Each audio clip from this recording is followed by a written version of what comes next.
A quick reaction to Real Madrid versus Almeria post-match.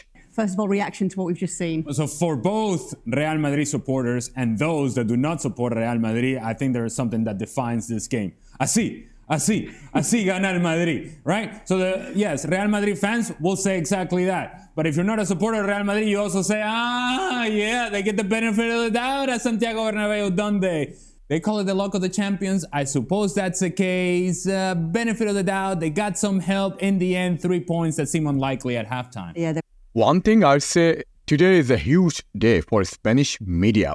They have some news to talk about. They're looking for this day, like some controversy, so they can make news. I'll address each controversy individually later on, but right now, let's move on. Luis, what a crazy game that was. It was, and this is the Real Madrid we were expecting from the first minute, but appear in the second half. I think good intensity. And the Bernabeu does that. It kind of pushes you until you drop back, you get deep, you sit deep. And in the end, they managed to find a way of scoring that goal. We could have talked a lot about the VAR situation, but again, we try to think that VAR is there to help us. And we are not going to talk a lot about that. We are going to talk about this. This is what Real Madrid does. This is the way that they do it, the way they've been doing for the whole history of the club. They know how to deal with these kind of situations, and in the end, with the intensity, with the talent that they have, they managed to win a very difficult game because Almeria today did a great job playing against them. Honestly, I was kind of expecting a meltdown from Luis Garcia. However, he seems pretty composed and calm about the controversy, which is good. At the end of the day, Real Madrid came back, made incredible comeback today because of their intensity, because of their wanting to win the game. And if we would like to discuss the match performance today, I think first half performance, we want to forget. There's not anything I can talk about. Like literally first half, we had 0 shot on target. Like we did not even have a single shot on target in first half. That is embarrassing. The team we're playing against is the team at the bottom side of the league. To quickly summarize today's performance, especially at first half, as Chelsea fans say, there's no passion, no visions, there's no intensity. That's exactly how we played at first half. There is no passion, there is no vision, there is no aggression. However, being said that, the second half performance is like day and night difference. This is the Real Madrid we would love to see. A team who will have increased intensity all the time. And you saw that whenever we had intensity, we were creating chances. We were going for the goals. Yes, there's some controversy that I'll address later on. It did look as though Almeria were going to come away from the Bernabeu with a point. It did, and we must say that they deserve something out of this match, Almeria. Now, in terms of Real Madrid, the contrast between what we saw in the first half and the second half, that's the part that for me would be so incredibly frustrating if I were a Real Madrid fan.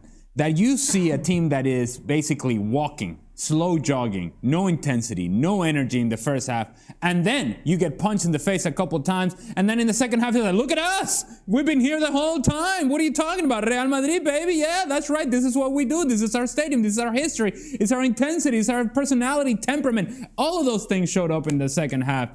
Why, oh, why you don't do this in the first half and save yourself the stress and the drama of the second half? I don't quite understand it. As for Real Madrid, you just take the 3 points and you know that you were fortunate today. You take the 3 points and you move on with your lives, but there are many things that this team has to address. I don't think I can disagree much with Ale Moreno. I think he summarized pretty well about today's performance. So let's get to the main point. Why this match went the way it went. For example, for me, for today's struggle for Real Madrid, there are 2 big architects. The first one is Nacho. Look at first goal. Why do you pass like that? And the second goal, what can I say? Literally an assist for Almeria.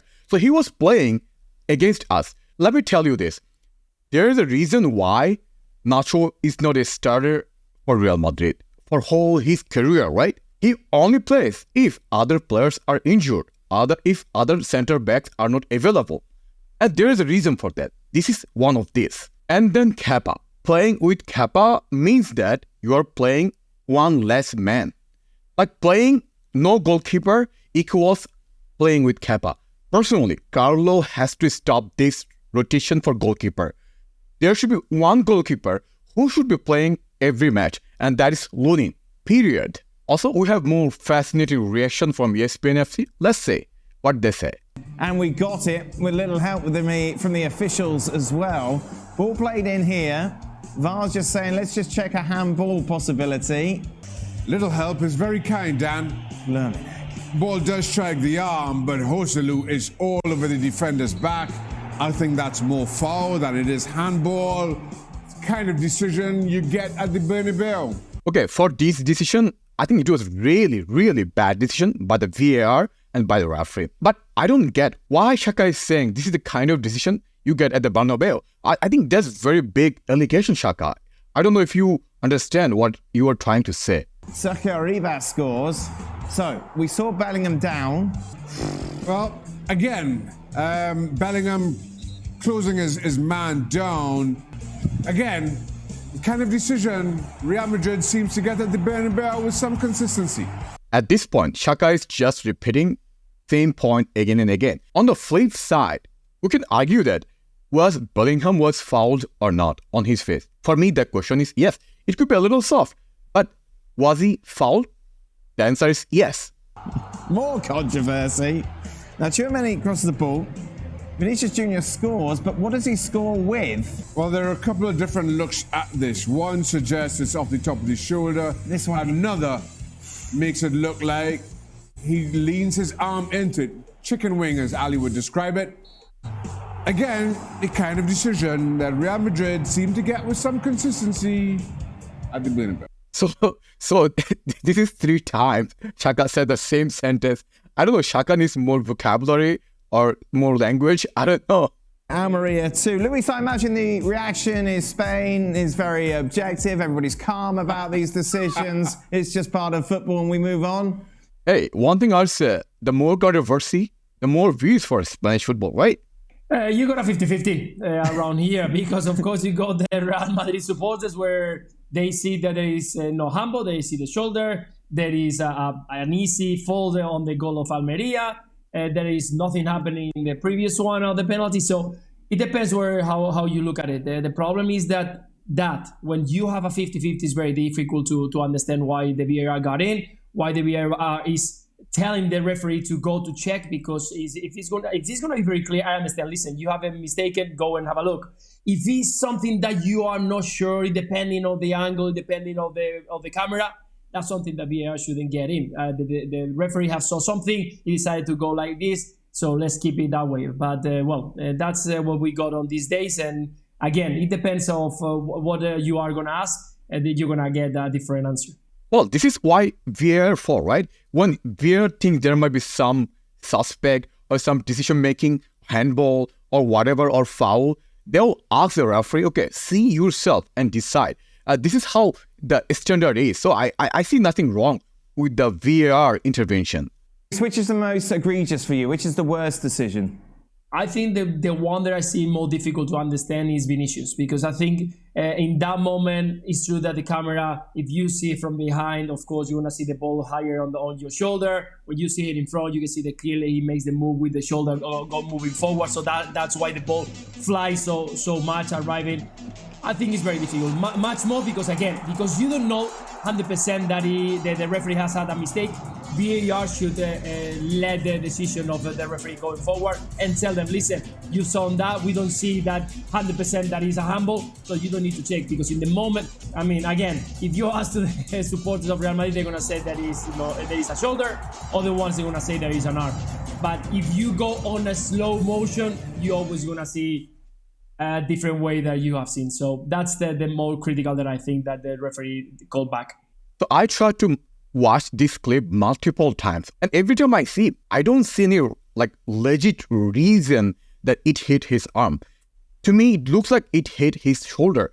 So in my opinion, it's all about perspective. Now let's discuss a little bit about our human anatomy. So let me show my shoulder and arms.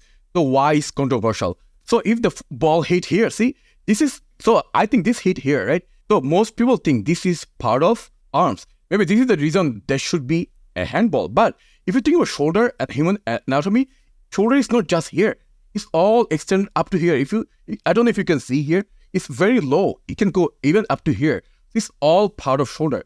So I personally don't understand why it's so controversial. For me, this is the least controversial out of other two. Also, tactically, we did some mistake. First of all, our starting lineup was a mistake. You can ask Juliet, why do you think it was a mistake? Because most of these players played almost every 2 days or 3 days. They're playing in Saudi and they're playing Copa del Rey and they're playing again today. You have to understand, these players are human. They can't play every match. So to combat that problem, you have to do a good rotation. And this is a team, when you play a team who is the bottom of the La Liga, you want to do some rotation. But somehow we didn't. And that was a big mistake by Carlo. Second tactical point that I like to point out, when Nacho committed second mistake, I would sub him out instantly and moved Tchouaméni as a center back just after that, just to show that if you commit this kind of horrendous mistake, you cannot play for this team. Fortunately, Carlo did this. I think that was a good decision, and that was a game-changing decision for us. Combined with the substitution Carlo did, like Brahim came on, I think that, and Joselu came in, I think that decision was also perfect. We needed that. And you saw, once we were playing with those players, we were creating chances. We are playing the way we are supposed to play. Another tactical mistake or point I like to point out that when you needed a goal or you need to win, you're bringing out Ceballos over Modric. That doesn't make sense. And Modric is a player. Yes, he's 38 years old, but this is the perfect time for him. As a super sub, he would be immense. He would make some difference. Or if you want to play more attacking, bring on Arda. I mean, I respect Ceballos. I think he's a good squad player, but I just don't think he has the capacity to make a difference instantly like other two players. The last point, performance-wise, at first half, everyone was poor. Period. However, overall match, if I think about one player who played the best, it was, again, Jude Bellingham. Only player, I think he was composed and he was asking other players, calm down, we have chance, we have time. And exactly that's what happened. He's one of the youngest player on the field, but he's the most mature out of any other player. Anyway, let me know what you think about our performance today and let me know anything about all the controversy. Do you agree all the VAR controversy or do you have different opinion? Just let me know.